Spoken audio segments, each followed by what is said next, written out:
Good day, YouTube, and as most of you know, we got a chance earlier this week to talk to Dougal Sharp, the master brewer and owner of Innis and Gunn. Unfortunately, part of the memory card was corrupted when we talked to him.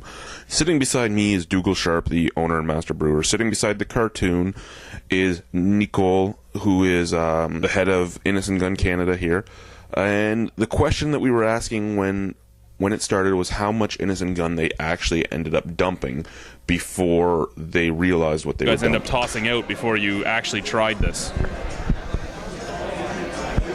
Thousands. I mean, it must have been, I work in barrels, but it was thousands of barrels of beer that we threw away.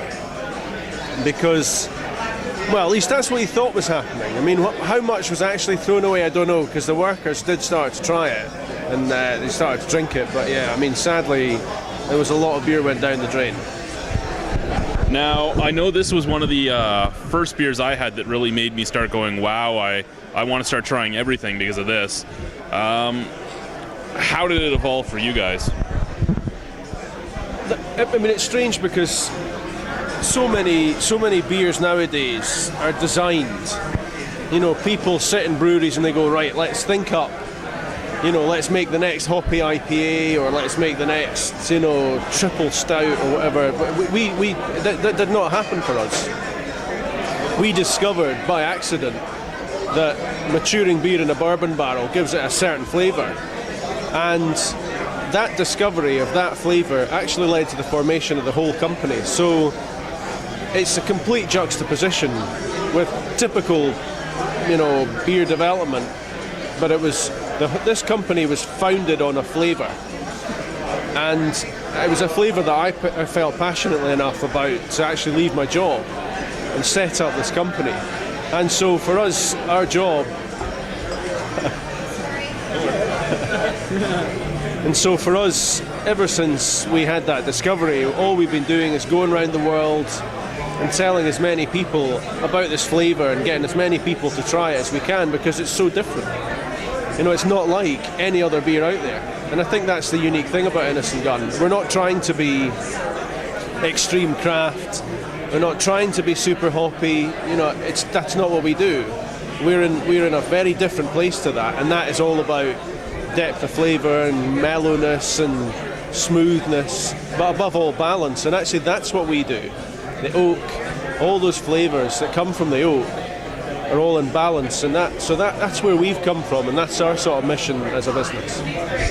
Now, I know there was a few oak-aged beers you could find before you guys came onto the market, but how do you feel being pretty much the guy that made it explode into the market?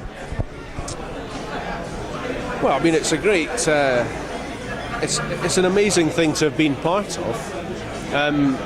You know, I think we've probably brought more shape to the category since we launched Innis and Gunn.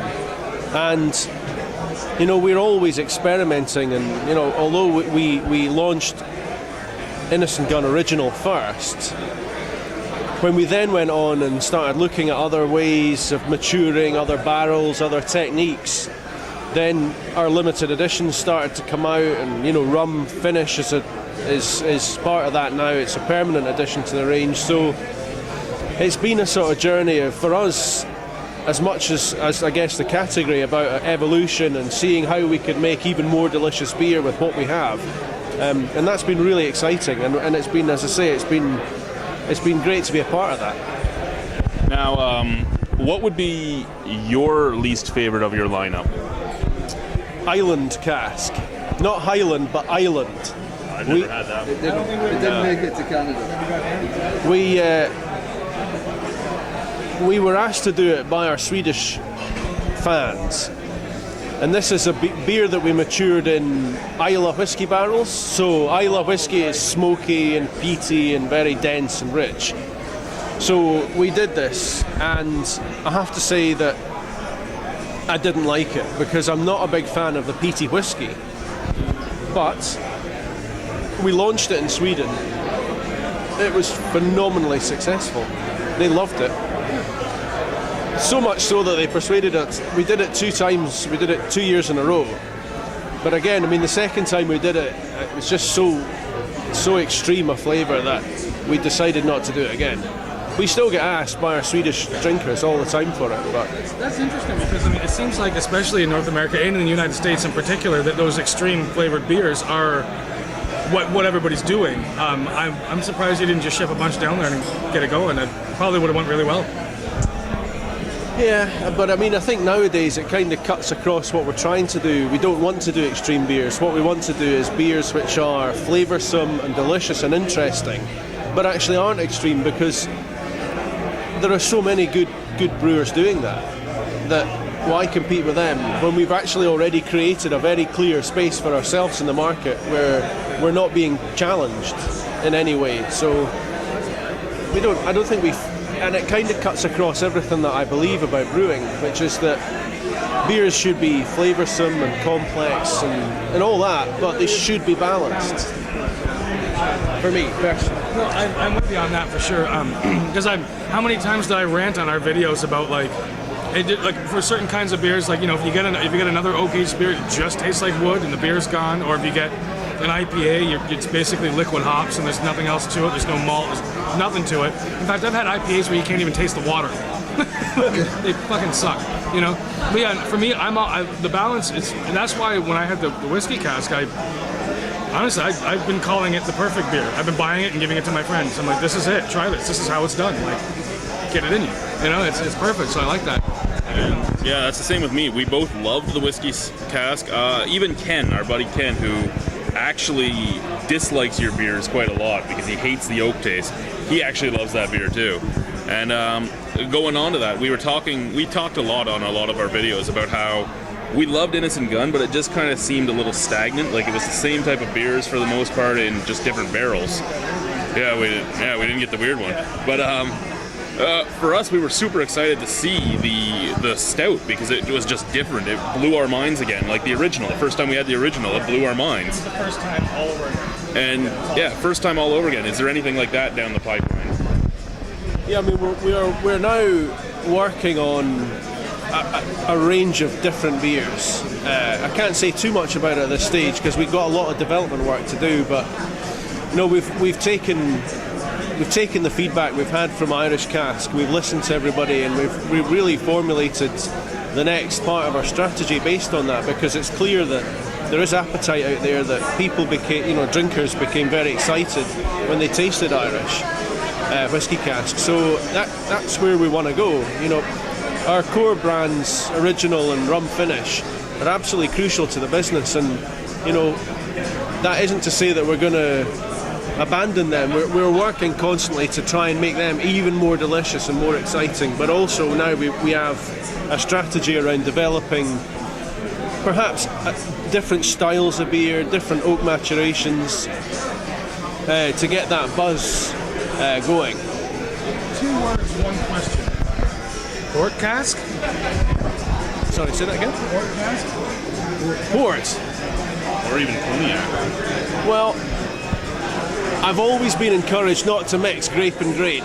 Yeah, fair enough. So I think what we would need to try and do is find a way of using the type of cask in such a way that it added, not detracted from the end result. And but you know, that's half the fun, because you get to experiment. And the only reason I asked is because one of the best whiskeys I've ever had was aged in a port cask, and I thought, well, you guys are at it. You know, toss one in. Yeah, I would like to see that personally, but I don't know. Well, as I said to you, you know, coming to the market this year, we're going to have an Innis and Gunn matured in 12-year-old Jamaican rum barrels. So we are beginning to look for things that would be complementary to the things that we think we could add in the beer, because that's the way you build up the flavours. You think, what am I going to get out of the barrel? What's the flavours? And then how do we design a beer to get the best out of the barrel and to complement the flavours that you're going to get from. So that's the challenge. Now, we both tried the rum cask and the spiced rum finish. I appreciate it. I loved it. The flavor. Well, I loved the flavors. I loved the way it was built. I didn't really like the beer. We'll be super excited to try the 12-year-old Jamaican rum one, but please don't hate us if it's not for us. Do you know that? Look, I mean, if I could brew a beer that everybody liked in the world, I wouldn't be sitting here right now. No, I don't know. I think you almost did. It's just a matter of getting it to everybody. Right? Yeah, that's the thing. Working on it. Yeah, we're working on that, but we don't have the budget to bud. But yeah, I mean, I know that not every beer is going to appeal to everybody, but our job is to keep trying things, and some they're going to have mass appeal, some are going to be more limited, doesn't matter, but as long as we think they taste good and that they live up to our expectations, that's the key for us, I think. Now, for Nick, how has the Innis and Gunn brand evolved since you've been working with them? Well, I think I came to Canada 3 years ago. Just to give kind of top line figures, the first year we grew 30 odd %, the second year we grew 46%. So my job has gone from being a big job to being a massive job. Canada's our biggest market. We're getting a lot more structured behind the scenes. We've actually just employed a brand ambassador for Canada, but in all honesty, this is a great market to be in.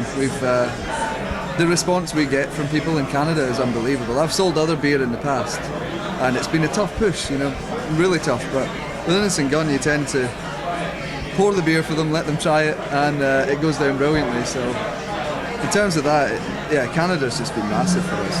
The development here is. But don't you think, though? I mean, to turn this back to you guys, don't you think that, love them or hate them, the LCB, and I love them, but I'm aware that not everyone does, but don't you think that they've done a great job in bringing lots of different flavours, be it beers, wines, spirits, to the attention of consumers here, and then educating them? In the recent years, yeah. Up until recently, no, you'd see mostly just the big guys, but recently they actually realised the market themselves. I think the last 5 years. The last 5 years, I think. I mean, even in food, it's been different. Like you go to grocery stores now and you see different things on the shelves. People are starting to use their mouth again. Yeah. And it's great. I love it. People are looking for flavour and they're looking for interesting concepts. It felt like for a long time that people had switched off the link between there and there, and that all they were really interested in was what they saw, and that meant advertising bucks. But I think another big deal about it was especially in North America, with what I like to call the smoking ban. How they make it very hard to be a smoker right now.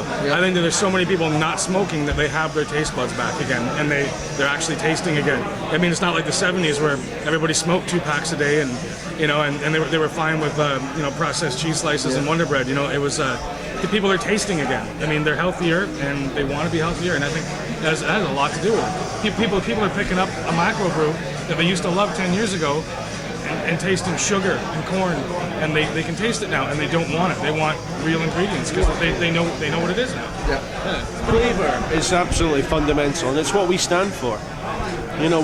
We stand for flavour. We were founded on the discovery of a flavour, and it's what our company is all about. And growing numbers of drinkers or consumers everywhere in the world are getting on board with this message that, be it an artisan cheese or a craft chocolate producer or a smoked meat maker or whatever, it doesn't matter, but they're experimenting because they want taste, they want ways of enjoying themselves that's different to the standard mass advertised, and that's great for companies like Innis and Gunn and all the Ontario craft brewers, and that's why I asked you the question about the LCBOD, and I think they have helped because they do invest a lot in education, and they run, I think, really innovative sort of campaigns in store. I mean, to put it in context, back home, up until very recently, you could buy 3 three 24 packs of 5% European lager for $30. That is the exact opposite of what you've got. That believe you me, it stifles innovation, it stifles consumer choice because it's very difficult to walk past whatever it is, nearly 80 cans of beer for $30. So I think this and the US I think that's what hurts the U.S. market. Like, the U.S. market's more willing to try than us, but I think a lot of the reason why you're not changing many people is that 30-pack for $15.99. Yeah.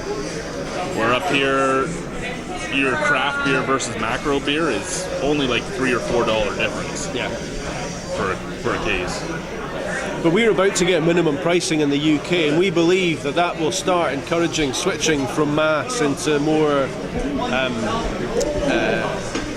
wouldn't say niche, but more crafted products like Innis and Gunn. We have food, so I guess we'll be putting this on hold for now. Oh, thank you very much.